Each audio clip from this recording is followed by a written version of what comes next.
Durante los primeros años de la década de los años 80, el poeta encuentra esa voz ansiada. La publicación de 300 ejemplares lo estimula para seguir escribiendo desde Mozambique en la entraña familiar. La muerte de su padre, Joaquín, le da una estocada más a su sensibilidad extrema. Una vez más los viajes hacia la locura se hacen recurrentes y en ese entonces comienza su exilio de sí mismo. Va y viene de la locura. Podemos llegar al lugar común de que los locos y los niños siempre dicen la verdad, pero esta simplificación no obedece a los hechos. Primero, porque no se trata tan solo de la incapacidad de saber qué puede decirse y qué está vedado, sino de la virtud sobrenatural de expresar zonas tabú del verbo y hacerlo con la dignidad propia de la poesía.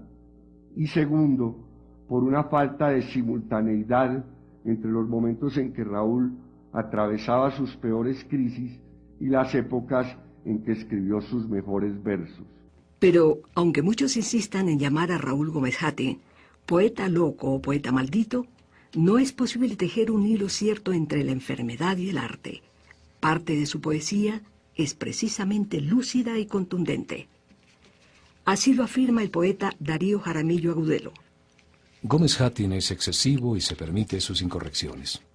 Sin embargo, la magia de su poesía hace evidente que este tono, este desbordamiento, tenga una fuerza que convierte en virtud cualquier tosquedad. En 1984 muere su madre, Lola Hatín, de quien Raúl se había distanciado tras un episodio de exilio doloroso debido a sus crisis. Raúl Gómez Hatín publicará su segundo poemario bajo el sello editorial El Catalejo, en Cartagena. En él incluye el poema a su madre y su voz se vuelve reconocida en el país. Por ello, en 1989 es invitado a la Casa de Poesía Silva, en Bogotá, al festival La Poesía Tiene la Palabra, entre otros recitales que se le organizan en Cartagena y la costa caribe colombiana. Un año después publicará uno de sus mejores libros llamado Tríptico Cereteano. Darío Jaramillo Agudelo. En marzo del 88, la Fundación Simón y Lola Guéric publicó un volumen, Tríptico Cereteano, que contiene 3 libros: Retratos, Amanecer en el Valle del Sinú y Del Amor, escritos simultáneamente los 3 entre el 80 y el 87. En suma, un solo libro, un libro río, que el autor divide por temas que inevitablemente se entrecruzan como brazos de una gran corriente incontenible. En el Tríptico Cereteano, sin duda su obra capital, Raúl es excesivo y ni siquiera se niega a una tosquedad que ningún poeta de su generación, cuando era joven, se hubiera permitido. El Dios que adora. Soy un Dios en mi pueblo y mi valle, no porque me adoren, sino porque yo lo hago, porque me inclino ante quien me regala unas granadillas o una sonrisa de su heredad, o porque voy donde sus habitantes recios a mendigar una moneda o una camisa y me la dan, porque vigilo el cielo con ojos de gavilán y lo nombro en mis versos, porque soy solo, porque dormí 7 meses en una mecedora y 5 en las aceras de una ciudad, porque a la riqueza miro de perfil, mas no con odio, porque amo a quien ama, porque sé cultivar naranjos y vegetales aún en la canícula, porque tengo un compadre a quien le bauticé todos los hijos y el matrimonio, porque no soy bueno de una manera conocida, porque no defendí al capital siendo abogado, porque amo los pájaros y la lluvia y su intemperie que me lava el alma, porque nací en mayo, porque sé dar una trompada al hermano ladrón, porque mi madre me abandonó cuando precisamente más la necesitaba, porque cuando estoy enfermo voy al hospital de caridad, porque sobre todo respeto solo al que lo hace conmigo, al que trabaja cada día un paga amargo y solitario y disputado, como estos versos míos que le robo a la muerte. En 1992, la emisora HJCK lo invita para que grabe en su propia voz una antología de sus poemas para la colección literaria HJCK. Es un justo homenaje al poeta que ya había encontrado su propio lugar en las letras colombianas, pero que también era de alguna manera ignorado. 3 en una. Va Catalina, viene Catalina, llegó Catalina. Junto a mi pecho como un gorrión, como una hermana, una abuela o una amiga, su melena calienta mi corazón.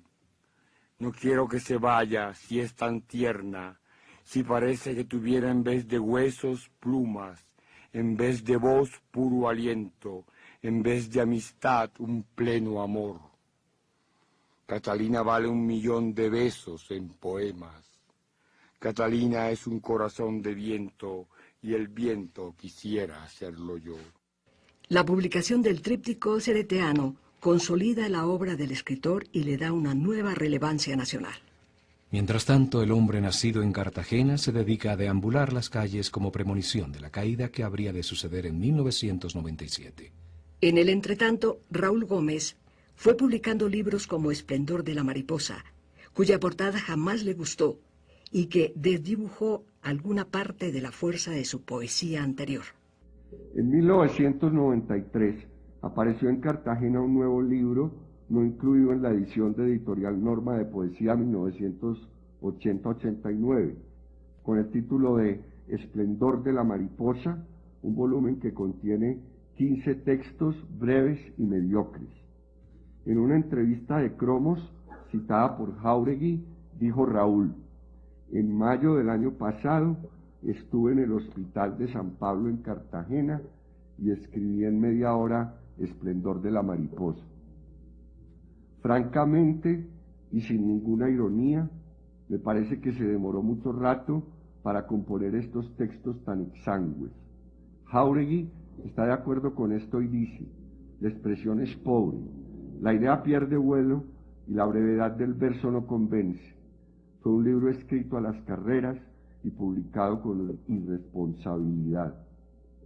Y lamento informar que algo muy parecido puede decirse del libro que dejó inédito Los Poetas Amor Mío, escrito en los últimos años. Poemas sin fuerza, poemas sin ritmo, poemas balbuceados en escasos momentos de una lucidez fatigada, apenas suficiente para tratar de sobrevivir, una lucidez que ya no alcanzaba para esos borbotones verbales que antes había volcado en su escritura. El Raúl Gómez de los últimos años en Cartagena. Sin embargo, fraguó grandes amistades. Siguió pensando en la escritura como una forma de dejar el testimonio de su sensibilidad exacerbada. Cartagena, 1997. En la mañana de este 23 de marzo, el reconocido poeta Raúl Gómez Hattin murió a consecuencia de los golpes recibidos al ser atropellado por un vehículo fantasma. Raúl Gómez Hattin murió en la misma ciudad en la que había nacido 52 años atrás. Al morir, quedaron sus palabras reunidas, cantadas, sentidas y siempre lúcidas, a pesar de la sombra de su locura. Alguna vez declaró: desde niño soñé con tener una existencia dedicada al arte, ser escritor y hombre de teatro, y lo conseguí a costa de mi propia vida. La he inmolado ante el altar de la belleza, de su total belleza. El que quiera ser poeta tiene que estar dispuesto a sacrificar su existencia. La poesía es algo más que un destino literario, y la exigirá todo a cambio de un grano de placer. El poeta deberá vivir poéticamente. La poesía me deparó locura, pobreza y soledad, y mucho trabajo, pero también trajo a mi vida gran alegría y amistad. Fui feliz, profundamente feliz por épocas. Viví en la alegría de leer, por ejemplo, a San Juan de la Cruz, y en la hermosura de entregar mi más alta sensibilidad a quienes ni siquiera conocía. Solo nos resta escuchar un breve fragmento del obituario escrito por Darío Jaramillo. Raúl Gómez Hattin descansa en paz. También sus amigos y su familia descansamos en paz. No fue un hombre feliz y no irradió felicidad a su alrededor, sino cuando fue un poeta. Pero también su vena creativa fue víctima de su naturaleza cerril, difícil. Me enfurece que se venda la imagen pública del poeta loco. La realidad es más dura. Si se quiere, un loco que antes de enloquecerse fue poeta. La locura no es un delirio creativo. La locura es triste.